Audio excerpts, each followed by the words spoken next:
That's what you got to do. You got to hit him. The idea, then the punchline, and then you got to hit him with another 3 punchlines after that. And then people are like, wow, that's good. And it's like, I think it's on like the cliffs of Dover, and there's a bench, and it goes, if you could bring one person back for 10 minutes to talk to them, who would it be? And I always think, that would be my granddad. And what would you say for those 10 minutes? What would I say? The Champion Contender Podcast. Hello, and welcome to the Champion Contender Podcast. My name is Joseph J. Jones. My name is Fabian Collymore. I'm a singer-songwriter. And I'm an ex-athlete for Great Britain. And we interview the champs and contenders of this world, all the way from my little pub, the Champ and Contender. We interview musicians, we interview footballers, we interview kickboxers, we interview artists, we interview practically everyone, and we do love interviewing comedians. And we've got one of the best comedians around, in my opinion, local lad, Josh James. How you doing, man? Good, mate. How are you? I'm all right. Thanks for coming down. Thank you, Yeah, mate. I know that you've been on at me to come on for a while. I have. And the reason why I don't sort of like Q&A podcasts, I often don't do them, and it's because I said to you, because I obviously do the comedy and all that, but like when people ask me about me, I am so boring. Like, I'm just bored. Like I'm just like a normal bloke. Do you know what I mean? There's nothing, to be honest, in my life. There's nothing that interesting about me. But hopefully, we'll still have a good podcast. whatever. Don't, if you're listening now, don't switch off because the boys are building a great podcast. You have some great guests on. Thanks. And man. I've listened to quite a few episodes. Obviously, listened to Louis McLean. Oh, wicked. Because he's, my good mate, and Ginger Cabby, obviously, and then Flashy Fred Pullen, mate. He's such a character. He is. His podcast was brilliant. Like Fred's, I really enjoy. Everyone's was like who you've just named, but like Fred just blows me away. He's just like he's early 20s, and the way that he speaks with such maturity, but then.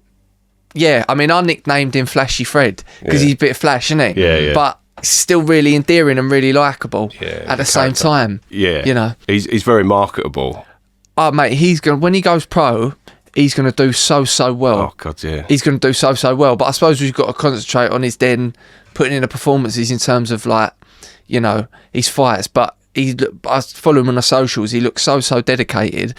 But what he's got is just, like, not everyone in boxing has got a personality like him. Yeah. No. You know what I mean? I said to him, you can be a professional fighter, but like in any walk of life, you can be a musician. It's like Lewis Capaldi, for example. Yeah. Lewis Capaldi, there's a million Lewis Capaldis, but without him being a comedian as well, it don't work. Yeah. Like, say that with Fred. What's amazing about Fred, I said to him straight away, it was just when I fly light bar, I said, you're going to you're going to be interviewing on DAZN and like that soon. Like, whatever. He's just such a character. Yeah. He's just such a character. And I actually look at him and I think, cool, in my early 20s, he's sort of like the bloke I really wish I was. You know what I mean? Good fighter. Yeah. I love boxing, but not good at fighting. Do you know what I mean? And full of confidence. Yeah.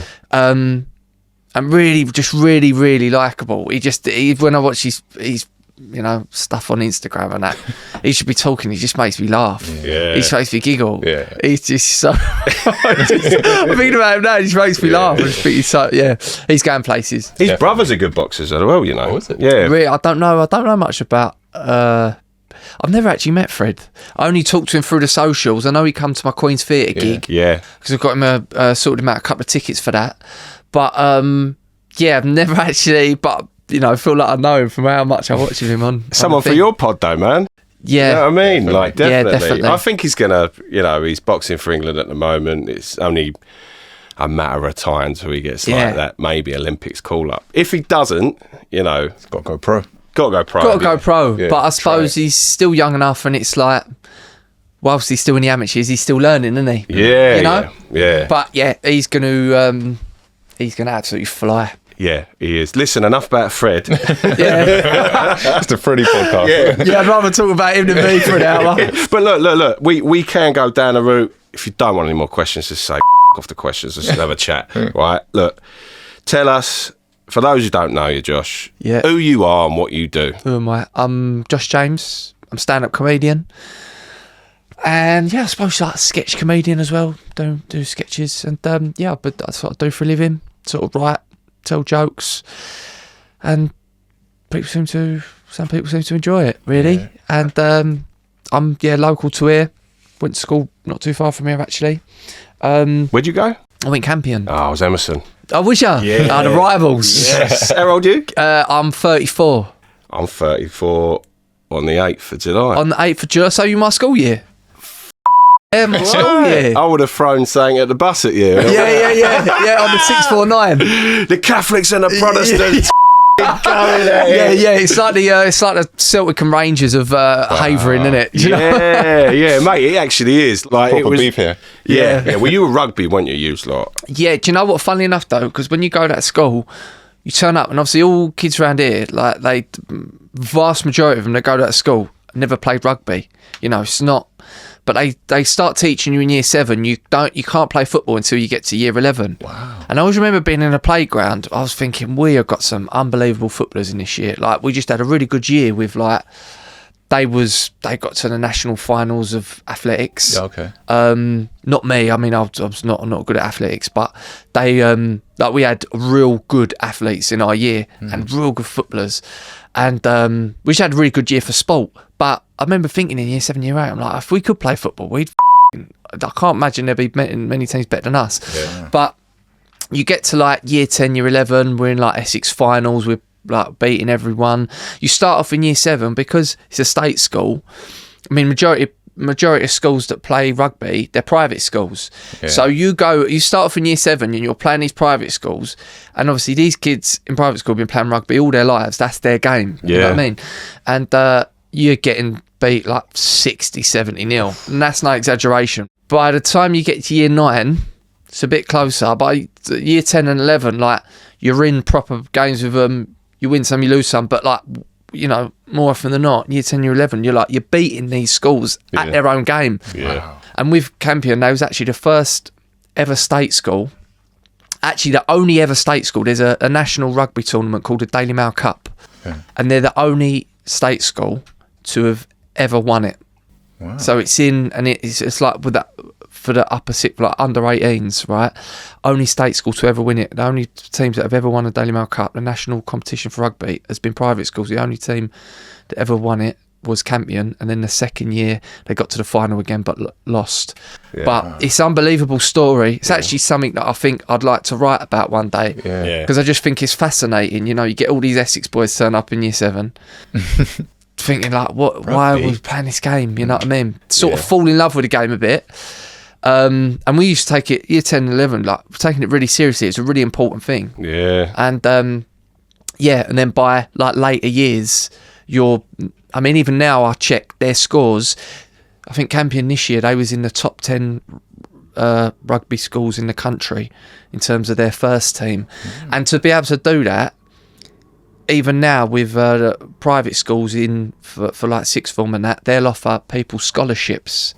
So they go, if you're from a good state school, you're a good rugby player, they go, right, come play for us, we give you a free private education, obviously some of the best schools in the country. You'd be silly not to take it. There was one of my mates in our year, his name is Nick Fraser, and he played for, you might remember him. Yeah, I do. Yeah. He was an unbelievable rugby player. He played for under 16s, under 18s, England, played for Saracens.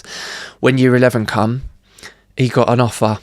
He's just like a normal kid from Rumford. His mum used to work at a school, to go to this amazing boarding school. Obviously took the opportunity. Wow. Why would you not? It's funny enough, some of the teachers had a bit of the ump with him, because they're like, one of ours. You should be like, but I just think for someone who's a normal kid, so you get offered that, why would you not take it? Oh, mate, I was signed at 14 to Sony, and I had to get taken out of school and stuff like that. So it was teachers. It's funny though you say that, because I remember some sort of music teachers and stuff being a little bit see-through school and stuff like that. It was mum and dad it's Sony, mate. Yeah, let him do it. And then nothing lo and behold, nothing happened eventually there. It was just a great learning curve for me. Mate, like, simply read through that. It was really? Mick Hucknall, he's the man. Mate, so the Lewinson brothers that are in the band, so there's 3 of them. And one plays bass, one plays drums, one plays guitar, and they're all brothers, like massive geezers with dreads, and like they just shred all their instruments. Unbelievable. I always remember I was in I was in the studio at like 15 with them, like writing a song. They'd written a song for me. I didn't know where I was. Like, I think I was somewhere in North London. My mum would take me to these places, and she's like, "Oh, well, what do you guys do then?" She's like, "Oh, we're in a band." Simply Red. Yeah. Oh, I love Simply Red as well. Mate, unbelievable. Like, and she's like, so what's the name of the band?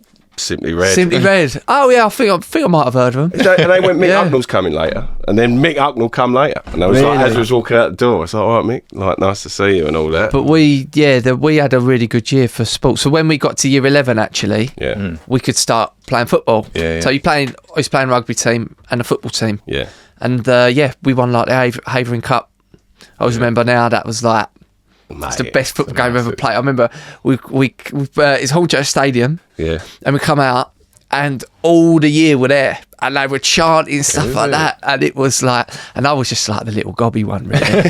So I'm going like, we're like queued up next to the other team, and I'm going, that's for us boys, that's not for them, you know. Like, you know, I'm really getting at it. Like, I was all right footballer, but I was really there I was a bit of a shit house, really. Yeah, but you need it. You need that guy. Yeah, I was a little guy who was just, you know, I was always on the bench because we had some really good footballers, and they come on like when they needed, you know, someone to get them at it or whatever. They'd bring me on. I'd be yap, you know. What position did you play? Oh well, I was sort of like centre mid or right back, really. I remember that final. I come on centre mid, and I would just, because I feel like I was quite confident when I was more confident when I was a teenager than when I got in my 20s. Yeah. So I would just like sort of as a bit of a performance, you know what I mean? Yeah. So I remember when I come off, I come on as a sub, and they took me off with 5 minutes to go because it was like rolling subs. Okay. I come off, I took my shirt off, chucked it to the crowd. I could tell it was just, I was just like absolutely, but it done the job because we won. But still though. No. Emerson. But those were good days, a long time ago now. But it's it was a good school. Yeah. And I was quite naughty at school, and if it weren't for that, then, you know, because they were hot on discipline. Right. But I was never nothing horrible. Oh, I did punch a kid once on the bus and got suspended for 3 days because he said something about my mum. Standard. But listen, you know, you've got to say something about it. You've got to give him the haymaker, haven't you? Really? You're a boxing fan as well, aren't you? So. Yeah, I'm a boxing fan. Yeah, I'm not much of a boxer though. I see you at Matchroom yesterday. Yeah, they'd done a rebrand yesterday, so I went to that event. That's just like, you get invited to some of these things now, and they're all a bit rubbish, to be honest. Does Eddie ever have a go at you for taking him off all the time? No, he's good as gold, to be honest. Yeah, he's all right. No, he's good. I was watching their video this morning. Yeah. The new rebrand of the logo. Yeah. Funny as fuck. Yeah, it's funny. Yeah, they've done well. Yeah. They've done well. I think it's good about a lot of those people that work for Matchroom, like Eddie and Frank Smith. Yeah.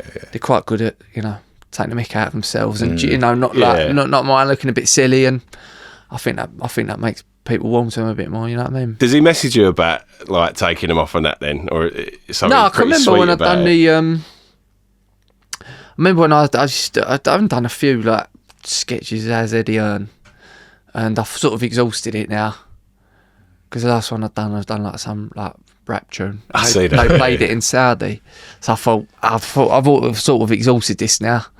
I was like, I don't want to keep dressing up in this stupid turtleneck, you know what I mean? So I'm just like a 34-year-old dad, you know, you just like look yourself in the mirror. I remember my father-in-law come down, and he sort of looked at me like, "You're married to my daughter," and I'm like, "Yeah, I know, sorry." Like this is how your grandson's going to, you know, eat for the next month, basically. But I mean, the first time we done one with him, I just pulled up in the car park, and I was just I was thinking, I don't even know if he likes this, you know what I mean? Yeah. And I'm like, I've agreed to do it, and I'm thinking, oh, you're cheeky scene next Tuesday. You know what I mean? I'm like, sometimes I don't really get nervous, but I was a bit like, oh, this, you know what I mean? I was a bit, I hope it takes it well. But yeah, he's good as gold. And good bloke, obviously they've done really well for themselves, that family, and good luck to them, you know? So how did it all begin, the comedy? So, always wanted to do it. Yeah. I can remember watching like videos of, we used to have like Billy Connolly in our house. Like, used to watch loads of stuff with that, and where he's like Catholic as well, like him talking about being brought up Catholic and all that, could really relate to it, you know, all family loved that. And then, I just knew that's what I wanted to do, really. Yeah. When I was 13, I can remember saying to my dad, that's what I wanted to do. They took me to a Jongleurs. That was a big like comedy brand at the time, you probably know it. They took me to a Jongleurs in Chelmsford, actually, and I was like youngest one there by a mile. And watched some comedians and watched a geezer called Ricky Grover. Right. You recognise him? Yeah. And name rings a bell. Just one of the funniest men ever. And I was just like, I just couldn't believe that I was watching. Like he come out and he'd done like 5 minutes on talking about Chelmsford roundabouts and what a nightmare they were, and people just rolling. And then he goes into this material, and it's just like, I'm just like, what, to pluck those ideas and have that control of the crowd. I'm just like, yeah, that's what I want to do. But then you get a bit older and your dreams sort of die a bit, don't they? Yeah. Because you leave school and you're like, oh, well, people like us don't go and do stuff like that. You know, you just think, I don't know any comedians. I don't know anyone that works in, I don't know anyone that does any sort of artistic thing for their life, really. I was only down the road to you, man. We could have... I know, but it's like, I don't know, it's just, I felt a bit embarrassed to come out and say I wanted to do something like that for a living. So I left school when I worked in the city. And then I got to about 23 and I'm just like, I can remember a couple of jobs that didn't work out, and I just thought to myself, like, well, if you're going to be a bit of a failure, right, because things weren't really working out for me, you know, well, if you're going to be a bit of a failure, then why not do it in something you enjoy doing? Do you know what I mean? Like, man. Even if you go do another job and you just do that, you know. And then I done my first gig in South London in Deptford, and it went all right. Done the second gig, went terribly. I was just like, I thought to myself, I'm just like, I'm not going to stop doing this, you know. It was weird because I'm not very confident in terms of, I don't ever believe in my ability to be able to do something. Yeah. But it was just something in me, even though I wasn't deluded. I knew that, like, after the second gig, I was like, I'm really, really bad at this. I just knew, I was like, wow, I was like, you are so you know, I was like, you are so bad. Oh yeah, really? It was obvious. I was like, wow, that was really bad. I was like, that was terrible. Like, any normal person would just like, don't know, go move overseas or whatever. But I'm like, in my mind, I was like, I know I'm terrible. I know I can get good at this. Yeah. Just sort of, you know, I don't know whether it's that people talk about all that law of attraction nonsense and manifesting or whatever. Don't know if it's a bit of that, but I just thought to myself, no, I know. So that's what I pictured. I'm like, I just know I can get good at it, and then eventually, I got quite good at it. Yeah. Isn't that strange? Yeah, that's a bit of slight delusion as well, though. Yeah, it's total delusion. Have to go there. Total delusion. Yeah. There was nothing in those first couple of gigs that really. The only thing I thought was, when I used to do my early gigs, I did think to myself, there ain't really anyone like me out there doing it at the moment. There ain't really a lot of people like us that do. No. You know, that do this sort of stuff, that are on the circuit. So I thought, that's good. Because when you live around here, everyone's the same. What you don't realise, when you go mix with other people, and when you're on a comedy circuit, you mix with all different types of people. Yeah. Right? You realise, actually, us around here, we're quite weird. Yeah. You know, like, we're like we stand out. Yeah. Like, there's a reason why there's a show about Essex. The Only Way is Essex. There's a reason why there's so many jokes about Essex girls, and because we're different. Yeah. We're noticeably different. And I noticed that when I circuit, I'm noticeably different here, and I thought, I think that's a good thing. Yeah, massively. You know. Yeah. So that was the only thing early days I thought, I'm terrible at this, but I know that I am different from people in the circus. I was like, if I can get it right, I think it could be a good thing, you know. Well, you touched on, I can relate to that. Like, it's sort of like this bubble, isn't it? And if you are creative, you sort of want to break into like London a bit. You sort of, or like find people that are like what your interests are.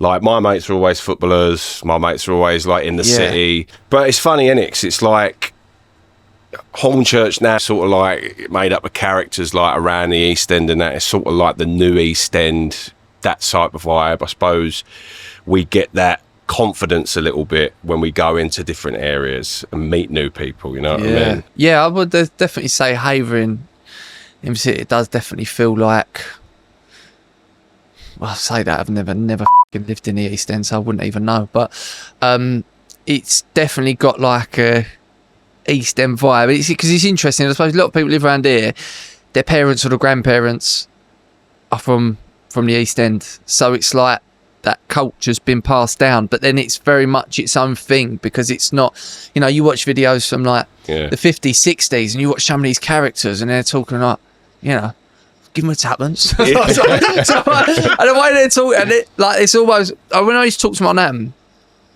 she's from Limehouse, and people don't talk like that no more. No.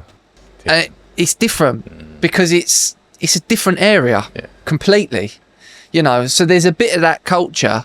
And I mean, I poke fun at it in some of my things of like, you know, when kids around here, you know, they talk about the East End, never been from there, you know, but it's like, I suppose with any other culture, say that, for example, if your parents are Jamaican or, you know, Moroccan or whatever, they'd very much go, oh yeah, they're like British Jamaican or whatever, or British Moroccan, or but there's not that sort of acceptance when it comes to that culture. I suppose like a Cockney culture, is it really? Because it's a bit like, it seems a bit muggy to talk like that, doesn't I've really? argued in my head many a times, and I get called out on it, and I see a video of you and White Boy talking about it, like, are we from? I go to the East End, you know what I mean? And then I think, no, you ain't. You're like Barking and Hornchurch is where you're from. And then I go, I spent a whole holiday once pretending I was Northern Irish just for fun. Because I just loved the accent. And I think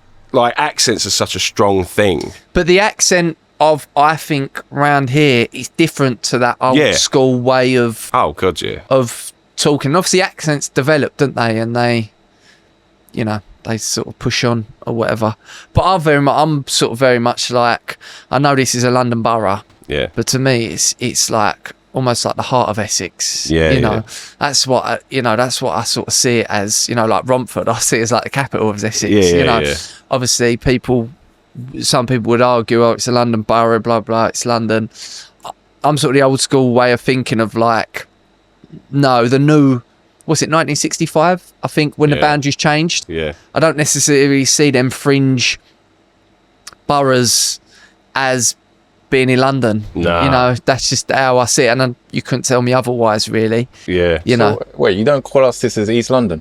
No, I just don't. I don't personally see it. See, I'm always like, I think this is East London. Yeah, it's funny because it isn't, and it is like, again, like we said before, it's that argument, and I think it's more of a, are you proud of your heritage type thing? Like I'm very proud of being from Essex. No, I'm not saying that. And that's sort of like what it is for me. But it's interesting because when we spoke about that on the podcast, we had comments of like people saying, they're like, no, Romford, sorry to tell you, but it's London. And they're like, I live in, where did they say they lived? I live in Colchester, you know, that's Essex. And I'm like, in my mind, I don't really see that proper Essex. Do you know what I mean? You know, it's straight, but I know I know I'm wrong. But it's almost, in my mind, the Essex that I think about is like South Essex. So a lot of people wanted to break out of Essex and get into the eye and things like that. And, I just think it's cool. You know what I mean? Got to fly the flag of where you're from, you know? Yeah, 100%. What was your, have you ever had a joke that you've told, or like a moment on stage where you just thought, I wish I never said that? Yeah. It's probably been a few, but then I just won't do it. I just won't do the joke again. Yeah. You know, yeah, loads. Like, I can't really remember because I've been so entrenched. Stop saying the word entrenched. I've never said that in my life. I've said that twice in the space of 5 minutes. Yeah, there's been loads. But if something don't work, I'll just forget about it. Won't do it. Yeah. You know what I mean? Write something new. That's all stand up is really. Try and tell people it's just trial and error. Yeah, you know? yeah. What about crowd work? How'd you find that? Yeah, good. Yeah. Pretty good at that. You're class at that. But for me, that's too easy a laugh. Really? Yeah, because it's if you break down. I know that it looks like it's really impressive because you're coming up with it on the top of your head. Yeah. And I know people are impressed by that. I am. But in my mind, and in my mind, I'm just, you know, usually at Queen's Theatre gig, I was talking to them boys. Yeah. These like 17, 8-year-old boys, and it's just if you break down actually what the jokes are that I'm making, you write them down on paper. They're not clever jokes. They're not hard to write. It's just you get extra points for it because it's thought of in that split moment, and because you deliver it so quickly, it's like, wow, where's he got that from? Yeah. But actually, if you put that against some of the other jokes that I've written and I've crafted over time, you know, they're like night and day. You know, there's nothing that clever about them. It's like ad-libbing though, isn't it? Like, yeah, it's like ad-libbing, but it's all right, I can do it well. oh god, But yeah, I prefer a good, well-written joke, you know. Yeah. so working for the laugh more than just sort of getting an easy one. Yeah, and I like, well, one thing I like is like, obviously, you know, my persona and stereotype is that I'm just a bit of a divvy Essex lad, basically. So what I like to do is hit you with jokes that actually, after you think, actually, that's quite clever. Yeah. I don't really expect that from him. You know, that's what I get a buzz out of, and I think that's why it sort of works on stage, and why some people seem to enjoy it is that actually behind the persona of, you know, being a Jack the Lad or whatever, it's actually, you think, oh, it's actually just quite clever. I saw you, first time I saw you was at Crazy Ginger Cabbie's gig at the Backyard, and I approached you again. Yeah, it was nice that night. I can't leave him alone. I know. But you know what, right? We call it our Rogues Gallery. Yeah. You know? So like you have your Sergeant Pepper on the wall sort of thing. We call it the Rogues Gallery. And I always, like, you'll see at the end, we get a photo of you, we get like a little message and things. It's like, I used to collect Pokemon cards religiously as a kid, and like, all those little moments, like, right, we got him. But I mean, the king of ad-libbing, bloody hell, Aaron, like, unbelievable. Yeah, like, I mean, I was talking to him actually, weirdly, coming to the Queen's Theatre, I had the ticket, the last ticket for the first show at the Queen's Theatre, and I was just walking along. I was meeting a friend there anyway, Bill Poulter, who's friends with Lou. Right. And I was just going to sit at the back and enjoy it and watch it and support and whatever, and then see Aaron. And he was like, look at me like that. I said, oh, you right, Al? I said, how's it going? He said, yeah. He said, where are you sitting? I said, well, I'm at the back. He said, I've got a spare ticket. Oh, lovely. So right at the front. But like, I mean, how did you meet Crazy Ginger Cabbie? Just on the socials, really. You Yeah. know, and tried to get him into the stand-up, which he's been doing for a few years now. Just does his sort of Ginger Cab, Crazy Ginger Cabbie and Friends gigs. But yeah, he's good, really good bloke. You know, Yeah. just completely different from his persona. Like, he's really, Yeah. you know, he's one thing about Aaron is I think he's got great, just a real upstanding guy, got really strong morals, Yeah. very sort of like loyal, reliable, Yeah. just top bloke, really. Yeah, really good geezer. Yeah. I was saying to him, like, I said, when are you going to start? Because his thing is very much on the crowd, isn't But I said this to him. Yeah. I'm like, he's like an MC, but not necessarily like a stand-up comedian where he's write jokes and he'll perform them. But he's happy doing that. But also I said, if you want to go out and do that and, write jokes and put together a set, you're going to have to go do the circuit a bit. Yeah. And also, I don't think it'd be a bit of him, to be honest. Really? No, I just think, some of the gigs you have to do when you're sort of starting out, they're not always the best. Some of the people you have to deal with, you have to be, a bit diplomatic. Diplomatic, yeah. Because you meet all sorts of people, that come out of all sorts of mad stuff, Yeah. and you just got to sort of water yourself down a bit, so they don't like, You just got to be, you just don't want to get a bad name for yourself and all that. And I just don't think you'd be able to suffer a lot of the people, really, what are on the circuit, because he's quite straight talking. Yeah. So maybe it's probably best. Yeah, he don't, Yeah. But he doesn't really need to. He's got all that big audience that come to watch him. Yeah. So, what is it like on the circuit though? It's all right. You wouldn't want to do it forever. Yeah. No, you wouldn't want to do it forever. Well, how was the tour? Tour's been great. Yeah. Yeah, and that's what you want to do. You want to tour every couple of years.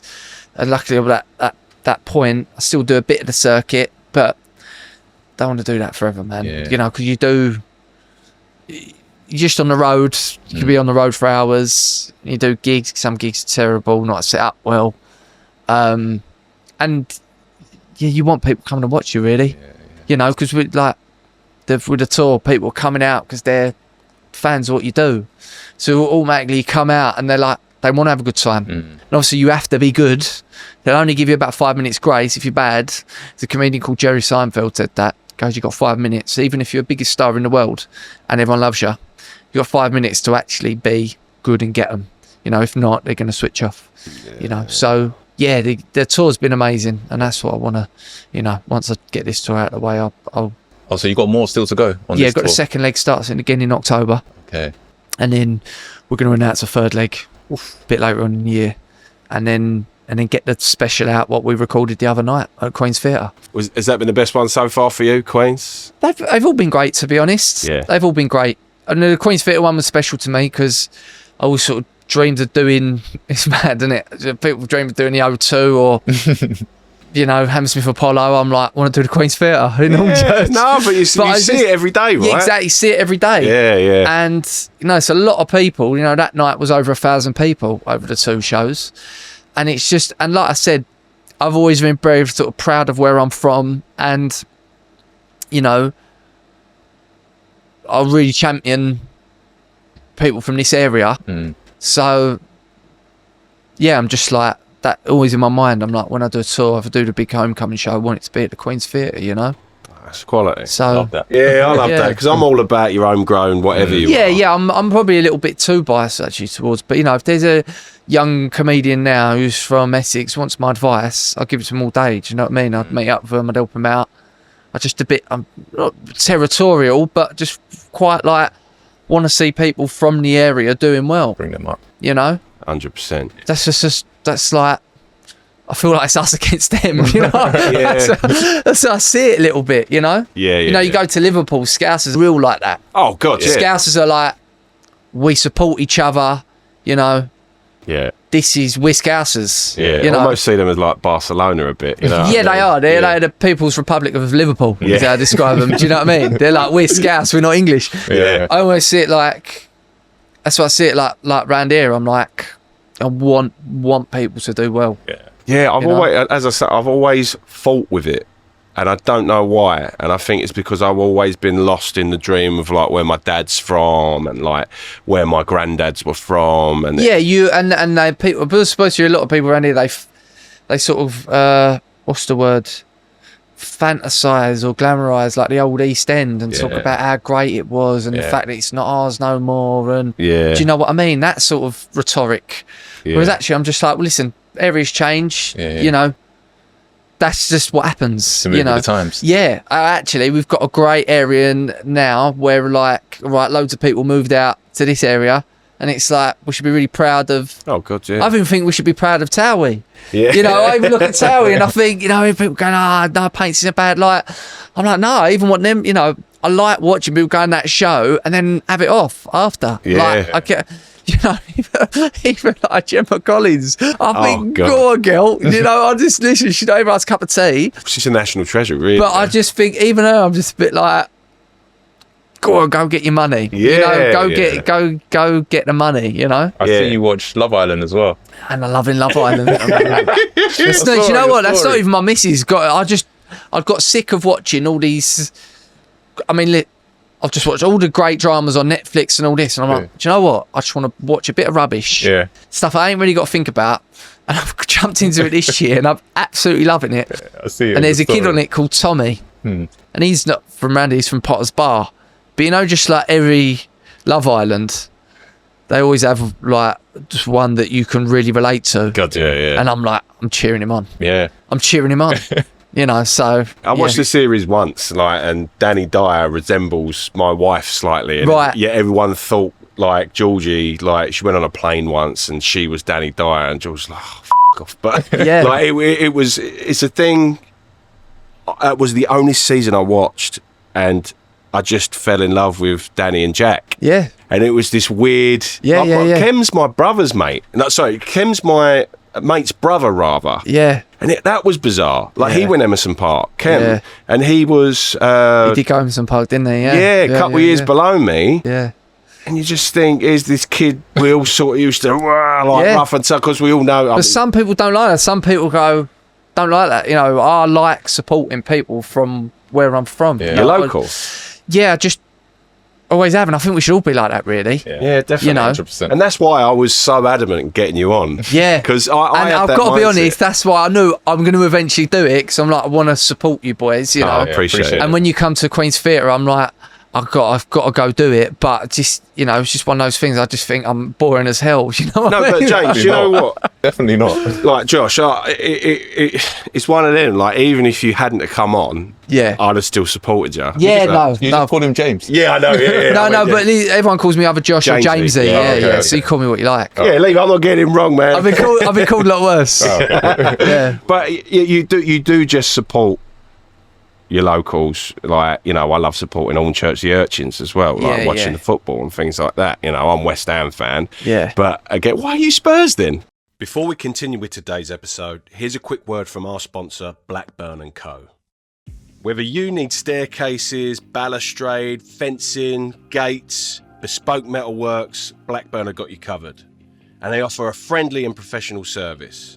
At Blackburn & Co, metalwork runs deep. This family business spans 3 generations of skilled smiths, passing down traditional blacksmithing techniques and transforming them into modern welding and fabrication. It's heritage you can trust, built into every piece they create. They work with metal because it's reliable, and their customers choose them for the same reason. Fully insured and proudly accredited by CHAS, Construction Line, SMAS and Safe Contractor, Blackburn & Co deliver work that's as safe as it is solid. From large-scale commercial projects to customer pieces for your home, ornate gates, bespoke balconies, railings and more, no job is too big or too small. They offer a full service from design through to installation. If you want to contact them, call them on this number. That's 01277 674299. Or better yet, to go to their website, click on the link in our bio on Instagram or click on the link in our bio on YouTube. Right, back to today's episode. Yeah, well, my granddad actually, probably all my family are Tottenham. Right. But yeah, I suppose the biggest reason why I fell in love with Tottenham was my granddad, who everyone supports Tottenham, but my granddad it's like his thing. Even when he got older and he's getting very forgetful, he still watch Match of the Day. He can still tell you who started for Spurs, starting 11. It's a bit weird, really. Yeah. But yeah, when he was from Boyle, and he had 5 or 6 brothers. Half of them supported West Ham, half of them supported Spurs. He started going to Spurs, and I think that was the time that they was, the top team. Yeah. And then he just sort of passed that misery down through the generations, really. really. When was they ever a top team? I'm not really as big into it what I used to be. No. But I still, obviously want them to win. And when they won Europa League or UEFA Cup as up, we used to know. I was, it's really good because I had my dad there, my uncle, and that's great. But I'm not as tribal as Nah. if you support this person, that person, it don't bother me at all. I was going to say, I've seen you wear an Arsenal kit for sketches. Yeah, exactly. Yeah. People go, how'd you put that on? I'm like, it's just a f***ing shirt, mate. You know what I mean? It's just a shirt. I couldn't do it, but yeah, I get it. Yeah. Let's talk about the sketches a little bit. Obviously, you've done sketches we've had Louis McLean on there, we've had Crazy Ginger Cabbie, it's almost like the new TV, but would you love to be on TV? Yeah, I don't want to be doing for social media for the rest of my life, to be honest. The idea would be just do the touring and do not necessarily TV, but just I would love to be able to produce some stuff on a proper platform, whether that be a sitcom or film or something like that, Yeah. And hopefully one day I'll do that, but trying to break into there is hard, you know? There's such a hub of you, though. Like, we had Alex Heyman on. Yeah, that's what I was going to say. Yeah, like, and Alex is, like, he's a talented boy. You know, he's sort of, it's really weird. Like, my missus and all the girls were going, who's that guy? You know what I mean? Like, who's this guy? It's always a comedian. It's like, oh, man, he's fit. So, okay. But I said, he's actually a talented actor as well. Handsome man. Yeah. Handsome young man, isn't he? Handsome young man. West Ham fan I had as well. Good boy. But yeah, I don't know. Like, there seems this hub of people that it's screaming at. Like, he was talking about making, like, a site mockumentary and things like that, and I always think like you, Crazy Ginger Cabbie, like, it would be amazing things like that on a TV program. Like, it's just about coming up with an idea though that people ain't really done. Do you know what I mean? Like the mockumentary thing's been done to death with The Office. Then people just do nothing. Then, was it This Country? Yeah. And it's like it's good, but it's just like production companies, TV channels, they don't want that now because it's been done, you know. Right. So it's about coming up with saying, I was pitching an idea to a production company a few weeks ago, and they're like the idea, but actually it doesn't work for this reason or whatever, and just about coming up with the idea that you know eventually lands, hopefully. But yeah, that's the idea. I don't really want to do the social media thing for the rest of my life. Yeah, you know, but I do enjoy. You know, I enjoy writing the sketches. Do you know what these companies are looking for? No, if I did, if I did, I probably wouldn't be in here. I'd be on the old Diary of a CEO, I reckon. Yeah, that's true. That's true. Talking about my childhood trauma. That's what they do. They're like, yeah, I do this. And they're like, what about your childhood? And they're like, oh. They do all cry, don't they? Yeah, they all cry on it. You just think, oh, get a grip. Yeah. How do you we can't make you all cry? Nah. You can't all cry. Can't turn it on. I just think, not a bit me. Nah. Glorified shed. Yeah. It's just like, come on, why are you all crying? Yeah. You know. But hopefully I'll learn the idea one day. But even like, I'm not against maybe doing the producing something and putting it on my YouTube channel, you know, like, but I want it to be sort of the production values of something you would see on like Netflix, you know, rather than something just shot on a phone or whatever. Get you in touch with Elliot Warren. Yeah. Elliot's an actor we had on. He was in Masters of the Air, and he was also in 1,000 Blows recently. Right, okay. So he's 1,000 Blows sounds like a porno, doesn't it? I'm sure I've watched that one. Bonnie Blue's in that one, isn't she? Stephen Graham running through Bonnie Blue. 1,000 Blows, just Bonnie Blue there. in everything. Bonnie Blue there, noshing geezers off. Yeah. Why? Does anyone? Oh, probably behind a bin somewhere or whatever. Yeah, maybe at it in a public place. Yeah, but you know, we need to hook you up though, because he's got connections in all that. Yeah, so it'd be good. I'll cut this out, whatever. But just talking candidly now, that'd be interesting to see if you. That's what we love to do on here. Yeah, connect. Well, look, we're never gonna. If it kicks off for us, amazing. Like we'd love it to kick on, and our job would be coming down my shed and just talking to people, and as well with the music and whatever, as well through with training and things. But we love connecting people. Like I don't know why I feel like the middlemen to a lot of things. That's nice, isn't it? That's nice thing to do, isn't it? Yeah, like you said, like people in your area, and he's only from Collier Road, and he's like mixing with Spielberg and Tom Hanks. Yeah, what a legend! It's pretty mad. Yeah. How old is he? He is a year below us, so 33. 33. Yeah. Oh, go on, the boy. Yeah, exactly. So I'll put you in touch with him. If you want. Lovely. Who knows? I'll use him as a stepping stone to Spielberg. But yeah, he's made stuff. You know, he's made a lot of.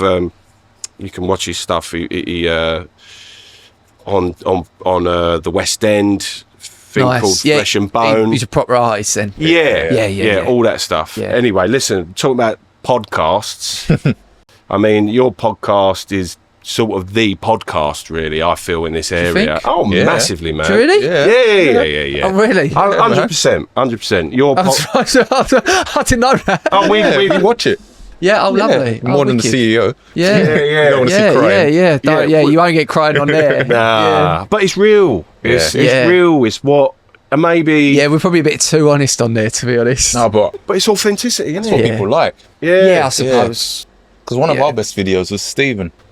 Yeah. He's a drug addict, and he was just talking openly about it, but just a really calm guy, you know, and just saying this is what I used to get up to, and then you go, We sort of forget that the cameras are there, to be honest. But you always know when we're stretching a little bit for like a little bit of content, because it'll always go back to my mate talking about being a drug addict, or me talking about having a small willy. You know what I mean? So if you ever hear those things, you know, like, they're reaching a bit here. Yeah. You know, but we always know that gets a bit of a laugh. So it's like a bit desperate. So how did the podcasting thing start though? Like, where? Just started doing it in my garage. Really? And then but about episode like 50 or something, my mate Chris White come on board, and then I'm like, I wanted it to be a podcast that's very much like identifiable of, because there's so much out there. You know, so much out there. I want it to be, you know, this is a great thing about this podcast as well. It's like you're very, you know, it's very identifiable from other podcasts because of who you are. Okay. You know what I mean? Yeah. And loads of podcasts out there, but I just wanted to look at it and go, like, just on basic level, go, yeah, the two Essex lads or whatever. Yeah. That just have a lot, you know, quite a, and we call it as a podcast for the geezers and their birds. Yeah, but the reason I know that it's doing so well is because I'll get family members that I didn't even expect to listen to podcasts going, oh, because we had, right, I've got to say it, pick a bone with you. Oh, go on, hold on, we're in trouble. Here we go. No, you're not in trouble, right? I remember messaging you, yeah. I remember messaging you time ago, and I was saying, trying to impress him. And I was like, we got Dean Ashton on. We've got, I don't know at the time, we've got Alex Heyman who's coming on. I said, we've got Kevin Mitchell coming on, right? Yeah. 2 weeks later, I didn't get a reply, but you replied to me the day Kevin Mitchell's podcast come out. And I was like, he took the idea. No. I obviously didn't. Obviously, I did. Yeah. Obviously, you had it already. Yeah, well, I see you in court. Yeah. Like, do you know what? Kev was supposed to come on for like a good year or so. Oh, wow. But just like, I'm terrible with like, because my head's all over the place, all these ideas in my head, and a little bit scatty in that sense with somebody admin. I was like, oh, do you want to come on? Yeah. And then literally about a year later, I'm like, I've got my list, and the people say yeah, and then like a year later, I'll be like, oh yeah, I've got a date for you now. You know, so I just terrible like that, really. Nah, it was. But, if you need anyone that's going to bug someone to get them on, yeah, this is your man. Yeah, what was Dean Ashton like? Is he cool? Yeah, amazing guy, man. Like I've known him for years. Like when I was signed, he was a player. Yeah, mate, he was unbelievable. Shame he trouble with injuries, didn't he? Yeah. But he's proper good, strong striker, wasn't he? But he sort of saved me in a weird way. Like, it was quite weird. I've got this weird connection with Dean Ashton, who I would watch on the pitch week in, week out. But I was like in my third label and got dropped, and I was doing all sorts because I was upset about it. And I just see a video of him saying like he couldn't even look at the pitch anymore. Like he couldn't have any relation to football. And it was like me with music. I couldn't look at a guitar. Yeah, no, but I've been there. By it. Yeah, I've been there with comedy. You know, it's only like a lot of it was down to my own doing. But like in my 20s, when I was just like drinking all the time and all that stuff, like I was just getting nowhere with the comedy, and I knew that there was people that I was better than, but they was doing a lot better than me. Does that make sense? Yeah. But it was all down to me. It's because I was just a shithead, you know. I was like not turning up to gigs and just, you know, just like unreliable and not professional, you know. Yeah. And I've had those times with comedy, and it's really like no one used to champion me, you know. It was only really until like a couple of people started taking me out on tour and going like, no, I'll vouch for this, really good acts, like vouching for me, that really then things started opening up for me, you know. Yeah. Strange. But yeah, sometimes you need that person to to pull you along with them. Yeah. You know. Who was that person for you? I mean, in comedy sense, I mean, obviously, you know, friends and family, but in terms of a comedy sense, like I wouldn't be where I am today if it weren't for three main people that took me on tour. The first person, Sean Walsh, right, who is one of the best comedians in this country by a country mile. Yeah. Like, go watch him live, stand up. Like, so when it comes to stand up comedy, he's right in that top tier. Yeah. He's unbelievable. I've heard a few people say that about him. He's unbelievable. Yeah. And I gigged him a few times. We just had a laugh, like, and he was like, "Mate, I want you to come out and support me on tour." And I was like, "It ain't gonna happen. This thing, do you know what I mean? These things, I don't get things like that." his agent got in touch. I can remember being in the bedroom with my missus, and I'm like, this is amazing. Like, I've been doing it 7-8 years. This don't happen. This don't happen.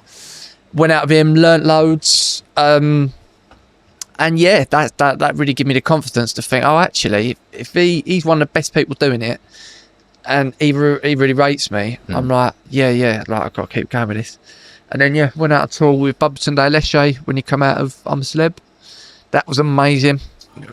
Playing to all, like, the big theatres around the country, and he's just the loveliest man, Bubba. It was great. And then more recently, probably done, hopefully be my last tour support, but done it with Mo Gilligan. Yeah. So, and that was, that was an unbelievable experience, because, he's one of the people I looked up to, and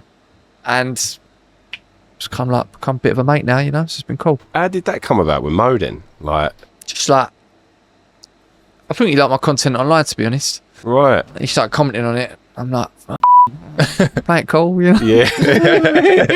but really, I'm just like sitting there with an absolute hard on, and yeah, just got talking to him, and yeah, he's helped me loads. You know what I mean? Yeah. Really helped me loads. So he's a top man. And what's good, we've got, like, I think with anything in life, especially stand-up comedy, is you can be good, but you've got to.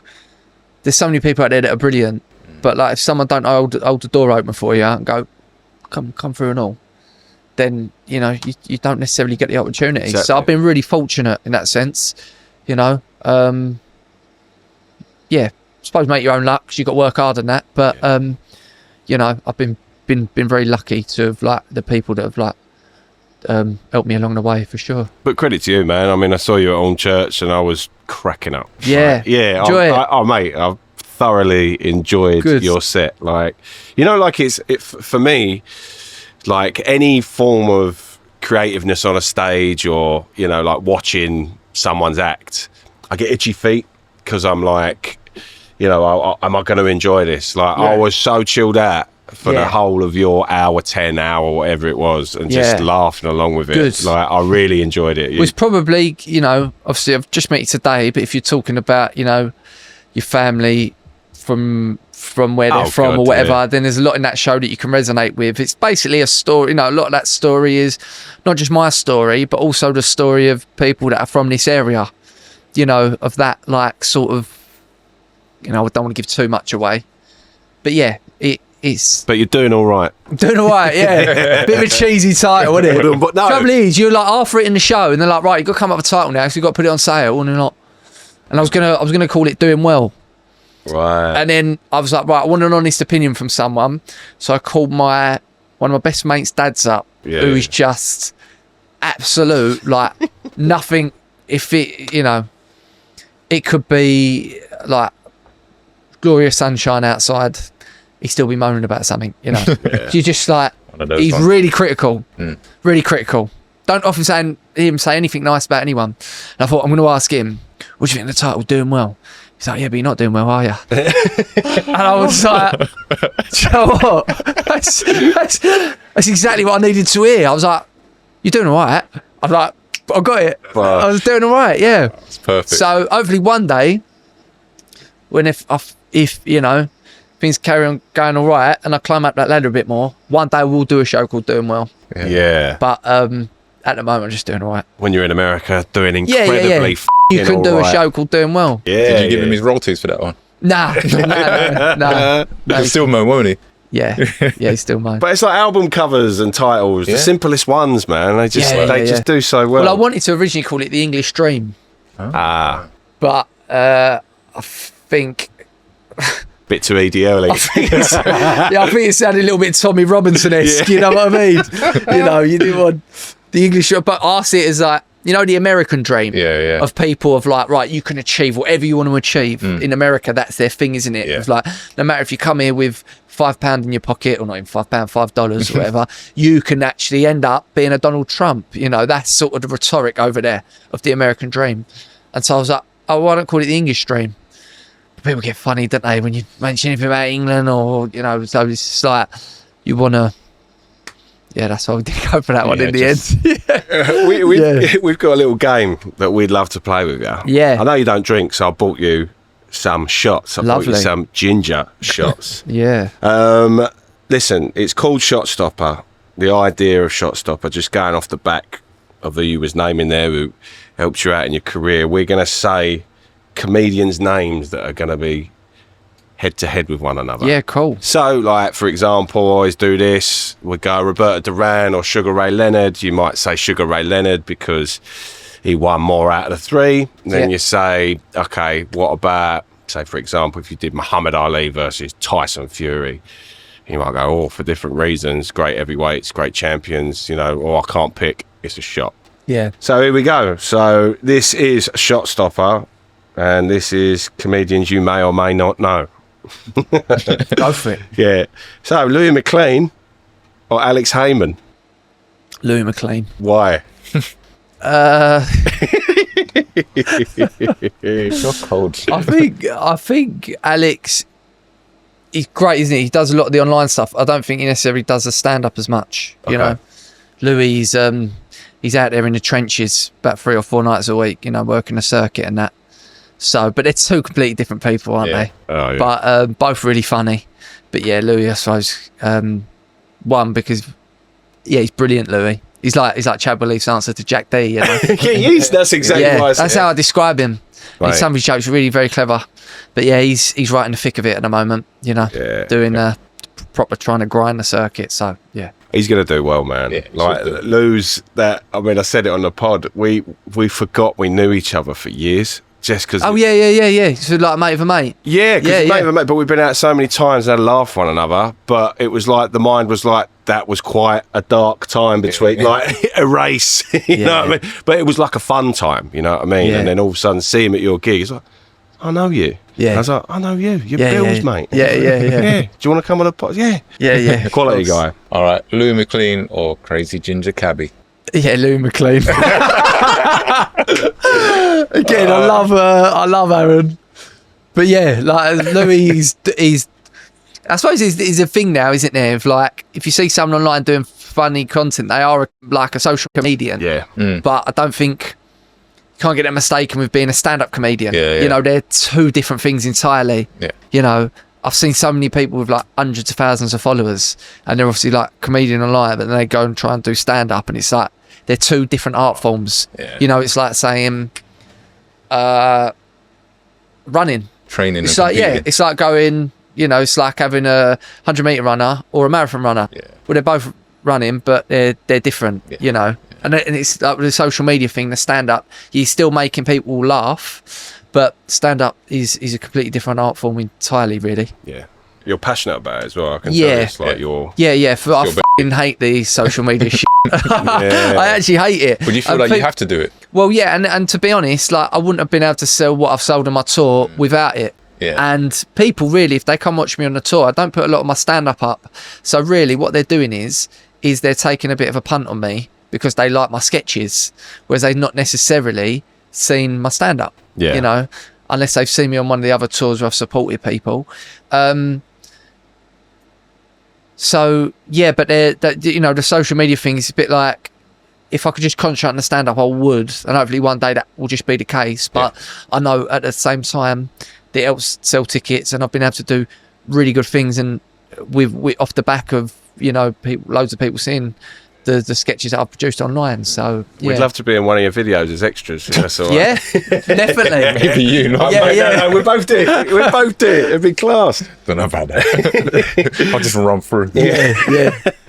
Right, here we go. So Louis McLean or Mark Flynn? I love Mark. How do you know Mark Flynn? He's in your videos, man. Yeah. Mark is an absolute legend. Yeah, he's a funny guy. And Mark is absolutely hilarious. He often plays my dad in sketches, and he's just fantastic. And he's the loveliest geezer and hilarious. He's got this thing, just goes up there. Again, he's very quite deadpan. That's a tough one. But again, I've got to back my mate Lou. Wow. Yeah. I really think Louis only been going like 3 years. And when I first saw him, he'd only been doing it 4 months. And I couldn't believe how good he was that quickly. Yeah. And Yeah, I'll no doubt in my mind, Louis McLean will be better at stand-up than me one day. It's just that I've been doing it longer. I've been doing it like 11 years. Yeah. He's been doing it 3. Once he gets into his groove, you know, after a few more years, the ideas that he comes up with earlier on in his career, let's call it, he's just miles ahead of what I was coming up with back then.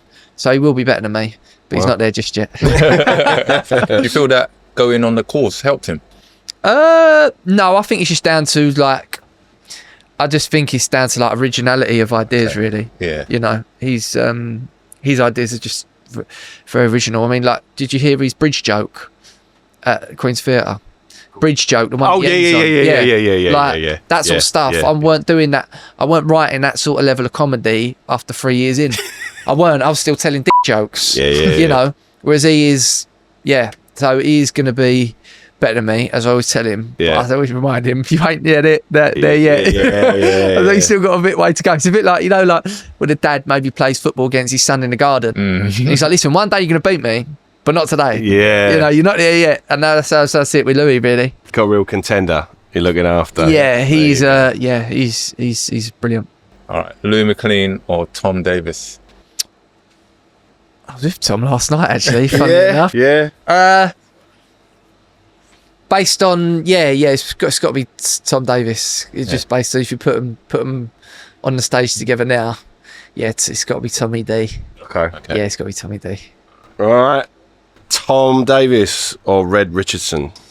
Oh, Red, he's top geezer as well. Yeah. Red is so funny. Yeah. Red Richardson is so funny. Proper unique. Yeah, and just I've got to talk to him quite regularly, actually, Red. Do ya? Yeah, because we just always got along. Different persona to different persona. Yeah. Well, no, he's like he's sort of like an exaggerated version of himself, obviously. Right. You know, but yeah, I've always really rated him. Always gone to watch his shows, and we have chat about things now and again. Have a bit of moan about comedy or whatever, and you know, it's a tough one because love them both. Could shot it if you want. Yeah, we'll shot that one. Yeah, we'll shot that one. There you go. Yeah, What's your biggest gripe in comedy at the moment? God, that tastes like. It's a shot. It's a shot. I was thinking, what can I get? That will blimey. Yeah. Yeah, I didn't think it'd be that bad. I was going to be like orange juice. Nah. What's our biggest gripe in comedy? Probably, I think, I don't know, don't clip this bit up, but I think there's a lot of people on the social media side of things that like the sort of pinch people's premises and stuff like that, and a lot of copying that goes on. Yeah. They see an idea and they feel, I'll do a version of it, but I'll change it slightly, and I think that's frustrating, you know. I think that's really frustrating. But I think if obviously you're putting out a high level of content online, it's probably going to happen, isn't it? Yeah. So. Okay. All right. So Frankie Boyle or Sean Walsh? Sean Walsh. Yeah. Yeah. Every day of the week. Why's that? Just think he's one of the best out there. Yeah. Love Frankie Boyle, still great. I went to see Frankie Boyle a few months ago, actually. Died down a bit, isn't he? Like, as in the... I feel it's not... So I would watch Frankie Boyle and be in stitches at the fact of how shocked I was at what he was saying. But I actually think it's better to get a laugh out of a really good... I don't always like laughing. I mean, I think a laugh out like an observational laugh. It's more of a truer laugh than maybe a shock laugh where you're like, whoa, you know. Yeah. You know, but Frankie Boyle again, one of the greats. Yeah. So Sean Walsh though. Okay, all right, mate. Oof. Sean Walsh Yeah. or Mo Gilligan. I'm going to be shocked.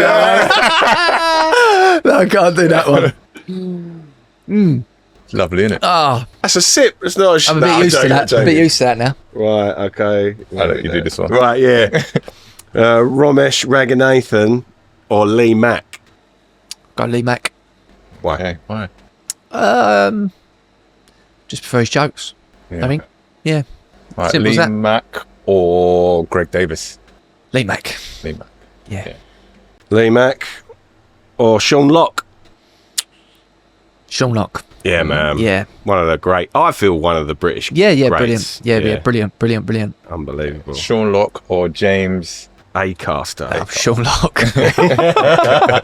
Yeah, James Acaster's not for people like us, is it? Yeah, no. He's a lot of people are doing that now, though, aren't they? The old Acaster. Yeah, so he's actually one of the people that, like, when you watch Newer Acts, he's one of the people that, like, probably gets copied the most, you know. And he's great, but it's, yeah, Sean Locke. Okay, Sean Locke or Lee Evans? Sean Locke. Wow, yeah, I like that. Yeah, That's good. Sorry, yeah. I got excited there. Yeah. No, yeah, Sean Locke's more my vibe, 100%. Okay. 100%. Sean Locke or Michael McIntyre. Oh, I'll probably go McIntyre, actually. Yeah? Yeah. He's got a brilliant team of writers. So yeah. No, Mark McIntyre. But I went to watch him at the O2 actually last year, and obviously played there like multiple times before. And I'm like, wow, you're a real arena clock mick, and that's like another skill. Yeah. Because when you go from the clubs to doing theatres, it's a difference like going 5-a-side to 11-a-side. So I can't imagine what it's like going from a theatre to an arena, because arenas are hard. It's great money, Yeah. but to play that, you know, all them people, an arena's not really built for stand-up comedy. But Malcolm McIntyre done a very, very good job of it when I see him last year. Yeah, Peter Kay as well. I always used to love watch Peter Kay in those scenarios, because it was quite has this one guy. You know, he's like Elvis in comedy right now, looking at all these arenas. Yeah. Probably not up to what I like now in comedy, but like back then when you were a kid. Oh, yeah. You know, all that stuff. And Peter Kay's great because he's accessible to the most amount of people. Yeah. You know, but that's not. And when I first got into comedy when I was younger, I just loved Peter Kay, but I wouldn't necessarily go buy a ticket to watch him now. You know, if I'm going to buy a ticket now, I go. You know, I want to go watch someone like a Dave Chappelle or Chris Rock. Went to watch them last year actually at O2, and it's just like they're just another level. Yeah, you know, just another level. Like the ideas that they're coming up with.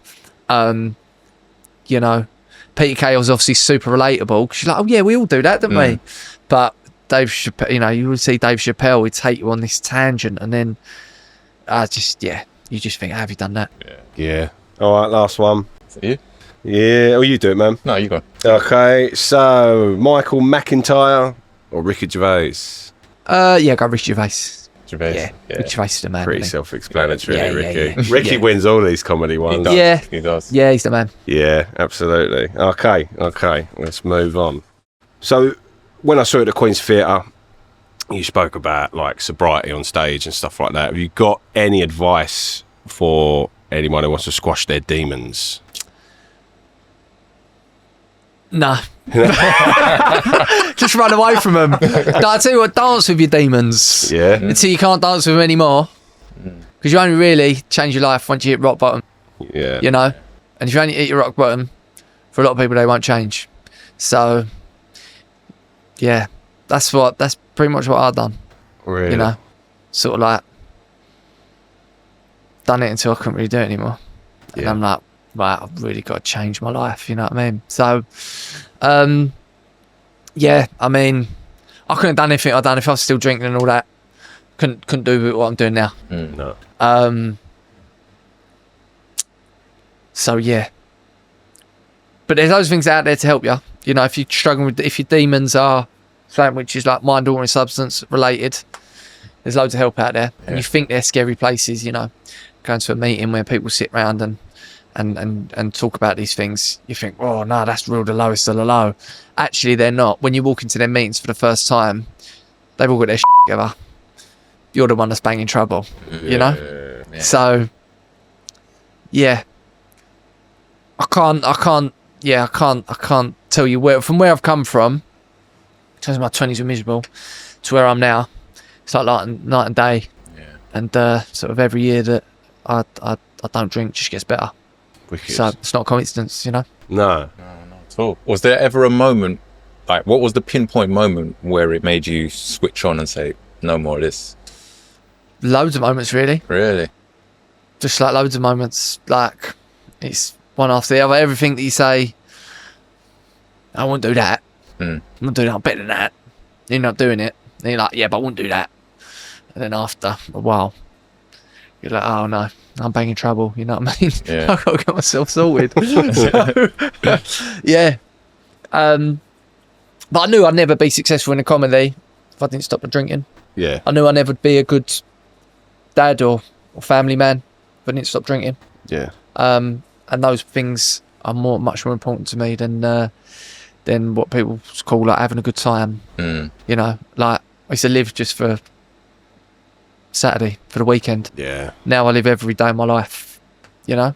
Yeah. Every single day of my life. Powerful. And life is life. Listen, it's not always going to be like roses. If you don't drink no more, you're still going to have ups and downs. But funnily enough, when you've got a clear head, you're a lot better at dealing with them. And if you go out and you go drinking or whatever, we often go out, don't we? We go, you know, had a tough day at work, whatever. I'm going to go out, smash myself to bits.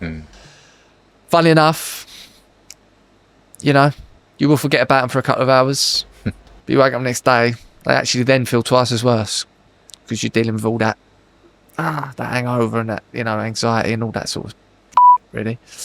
So, yeah, that's what I'd say. How do you balance sort of the family life and comedy? Is it tough when you're on the road and that? Yeah, it's hard, but it's hard with any sort of work, isn't it, really? Yeah. I suppose that's the question that we all ask ourselves. We're all like just normal, hard-working people. You know, whether you do something like what I do or whether you just do... Every job is hard, I believe. If, you know, every job is hard. Unless you're sort of born into a life where you've got a trust fund or, you know, you ain't got that. It's hard for all of us. I truly believe that, you know. Everyone... Any sort of work or graft is difficult, especially if you want to achieve something really good with your life.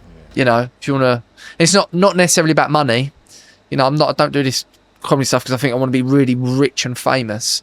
I do it because I'm really passionate about writing first and foremost, and then the byproduct of that is the performing, what you see on stage or on the sketches. But I really live for the writing, you know, and that's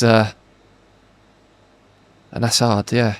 But yeah, I think it's whatever job you got, it's difficult, and balancing that with a family life, you know, is that's a struggle that we all have to come up against. Yeah. You know, isn't it? Yeah, you know, yeah. But you just do your best. I believe that like majority of people, we just do our best, and they ain't always going to get it right. No. You know, what my dad done, he didn't have a lot growing up. He thought, right, I'm going to work really hard and as much money as possible, and that will sort out our problems.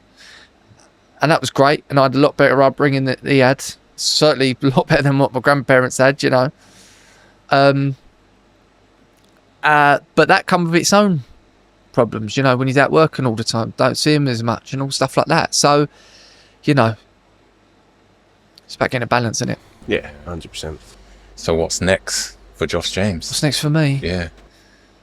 I think I'm going to start writing the second show. I'm going to start writing stand-up again. I'm not writing stand-up for about 6 months because I worked really hard on this. Yeah. I've been writing stand-up solidly for like 10, 11 years.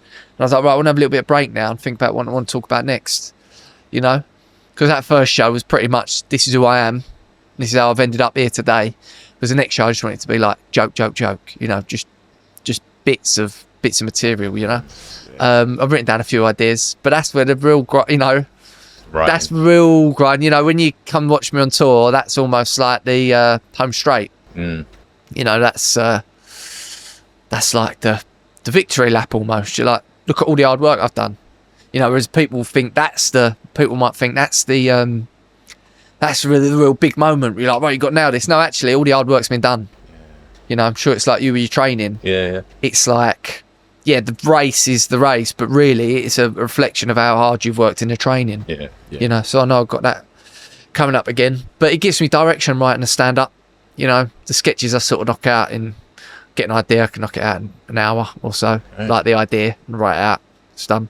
But the stand up's a lot more difficult, you know. That's why you can't really compare social media to stand up comedy, because stand up comedy is just so much harder. You're passionate about that, aren't you? Yeah, you just really am. Yeah. It's just so much harder. It's like, you know, coming up with an original idea, and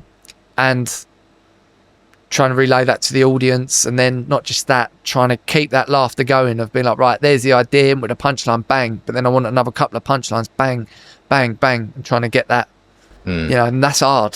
It's really hard, you know.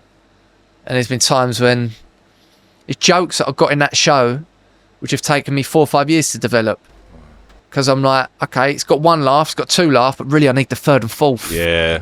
And some comedians don't think like that. Some comedians are like, 1 joke, that's enough. But I think to really do good stand-up and enjoy it like what you enjoyed it the other night, of like all the way through you're laughing. Yeah. And you're like, you know, that's what you got to do. You got to hit him, the idea, then the punchline, and then you got to hit him with another 3 punchlines after that.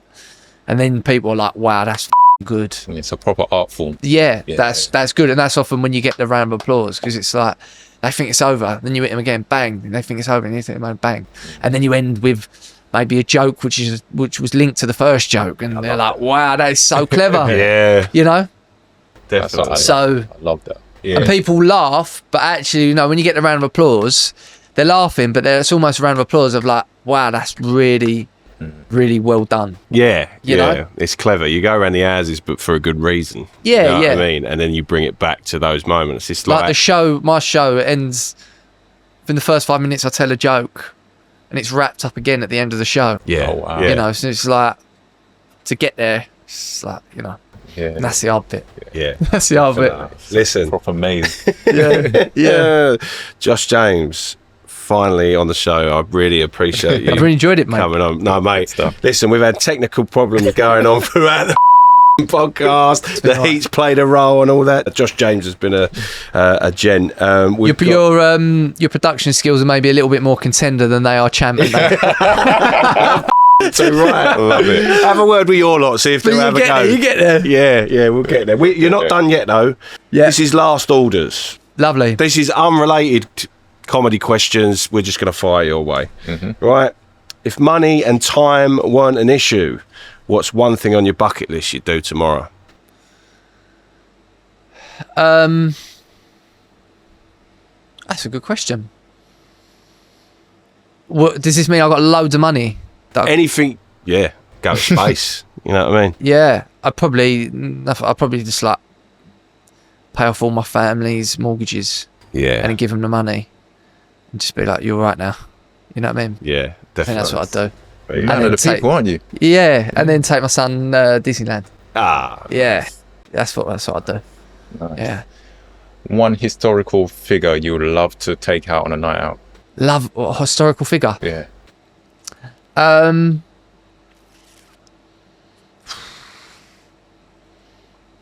I don't idolise people like that, you know. nah. If there's anyone I could bring back from the dead, just see again, would probably my granddad, who I spoke about earlier. Oh, I was waiting for someone to say their family. Yeah, when we yeah. asked historical, and no one ever bloody has. Yeah. That's exactly what I would do. Yeah. I'll bring my granddad back. Appreciate what Churchill done and that, but you know what I mean. But some of his views were a little bit sketchy at times. Yeah. You know what I mean? So it's like I think that one's left in the past. Yeah, bring my granddad back. That's Yeah. what I'd love Class. to. Like that. Yeah, just love to have a. There's often you've ever seen that picture, and it's like I think it's on like the cliffs of Dover, and there's a bench, and it goes, if you could bring one person back for 10 minutes to talk to them, who would it be? And I always think that would be my granddad. And what would you You say know what I mean? for those 10 minutes? What would I say? Oh, you're going to make him cry now. Yeah, you're doing me. Just start to turn my life around, really. Yeah. You know, Yeah. towards the end of his life, I weren't, you know what I mean, weren't the best person.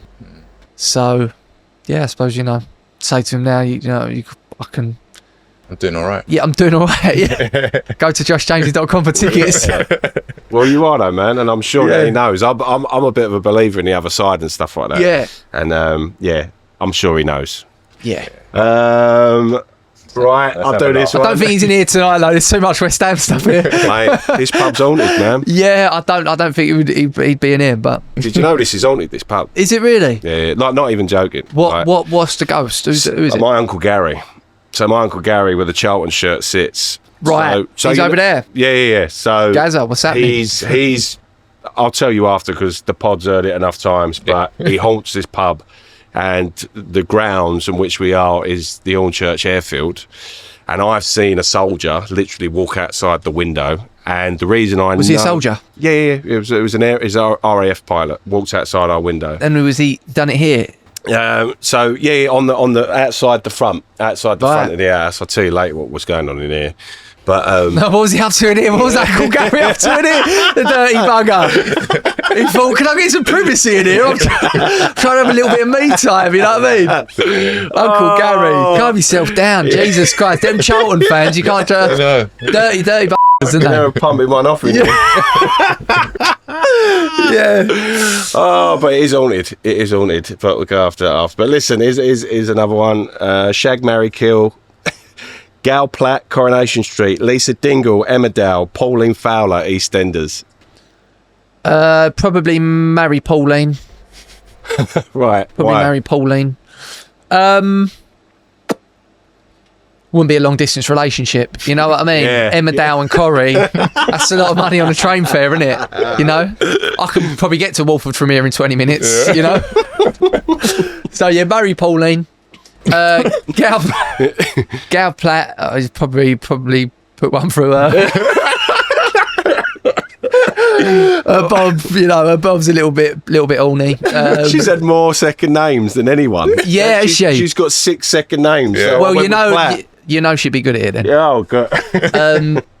And then the Emmerdale one, I don't know, so I'd avoid her. Zach Dingle's missus. No, I don't really know Emmerdale. Oh, kill her off then. All right. Kill Big her girl. off. Yeah. She's all right. Oh no, ask your one. I can't even remember it. All right, I'll say it. Do you remember it? Yeah. Would you rather Arsenal win the league, or would you rather Spurs That was it. drop out the league? Relegation. Oh, I wouldn't mind Arsenal winning the league. That don't bother me, that stuff. Ah, okay. Yeah. But like, enough. Yes, this is the trouble with football fans, aren't they? They're so worried about what other teams are doing, actually, and it's just like general rule for life. Don't worry about other people. Like, other people's failure or success does not change your life. Yeah. You know, actually, you just got to worry about you and what you're doing. You know, I remember was it a couple of years ago last season when Arsenal, some Spurs fans wanted Spurs to lose so that Arsenal didn't get something or whatever. Yeah. And I just think that's a loser mentality. You know, someone else's failure doesn't have a bearing on what you're doing. I don't think. I always found it bizarre that London clubs hate London clubs, and you get like rugby fans that like will support their like next door neighbours, and it's weird. It's different culture, isn't it? It's different culture. Yeah. It's different culture, yeah. But it's like, wouldn't you rather? Oh, it's boring, that, isn't it? Imagine going to a game and it's like a rugby game and he's sitting next to like someone from the other fan. It's like, nah, come on, I want them to be barriers up so I'm not punching them in the face. You know what I mean? That's part of the fun, though, isn't it? When you go to a game, Yeah. you're not come on. Yeah. You know, because that's what makes football. I love England football. Yeah. Like, I've probably lost a bit of spark for Tottenham over the last sort of 6-7 years or so. But with England, it's like if we get knocked out or if we lose in a major tournament, not bothered about the qualifiers or friendlies, kills me. Like, does me bad because I think with England football, it's the only time where people actually come together. Yeah. You know, and we forget about all these arguments about social class or ethnicity and all this thing and all this like culture war that's going on, or identity politics. You know, it's like, forget all that. England are playing, you know, and we're all. I just feel like it's the only time when we're only fully together, and it's mad. I remember when did we play Croatia? Was it in? Oh God, Europas, wasn't it? Semi-finals. Semi-finals, yeah. That was a few years ago. Yeah. I remember that summer we was flying. Yeah. And I just remember the feeling on the streets, people just talking to each other. I don't know whether it's just my view of things, right? But it just felt like people was a bit happier, or like you're watching a game like that. It just felt like the vibe was vibing. Yeah, because it was summer. It was hot. Summer. I remember in the theme, not in the theme parks, in the box park and stuff like that. People throwing their beers up. Yeah, and everyone just feels like we're all like, we're England. Like we're all, you know what I mean? This is us. We're all together. And I remember we lost, and I was watching it in Brentwood High Street, and it was like everything was in colour during that tournament. I remember coming out of this pub, and it felt like the saturation had been sucked out, and the atmosphere was just a bit rubbish. And I turned around and I see a geezer go, "Where are you, mate?" Ginned another geezer. And I'm like, "Oh, we're back to normal now." You know, you just feel like, but that's why I love England. I love England because it brings everyone together. There's nothing like when England score a goal. Yeah. And everyone's in the pub and everyone's grabbing it, and you don't know that guy there, and you're like, "Come on, mate, we're England. Get Vindaloo on," you know. I absolutely love it. Yeah. Yes. I absolutely love it. Listen, amazing guest. Thanks for finally coming on. Sorry I bugged you so much. No, don't be silly, mate. Listen, we love your pod, love what you do, love your comedy. Thanks for coming on, honestly. Thanks for having us. And so, yeah, sorry it took so long. Don't apologise. Don't apologise. I can be too much. No, you weren't too much at all. Nah. You weren't too much at all. Like I said, I just, I think I'm dull as dishwater, but hopefully you got something out of this one today. Yeah, we did, man. Yeah. Absolutely. Thank you so much. Leaving it on this, what advice would you give to an up-and-coming comedian? Too many of us, don't bother. No, don't. There you go. No, go on. What advice would I give? Just like anything, just work hard, write every day, and you'd be surprised what can happen. Good. Well, look, thank you so much again. That's the Champ and Contender podcast. Tune in next week to see another amazing guest. Fabe, see you later, mate. See you later, mate. See you later, Josh. See you later. See you, boys.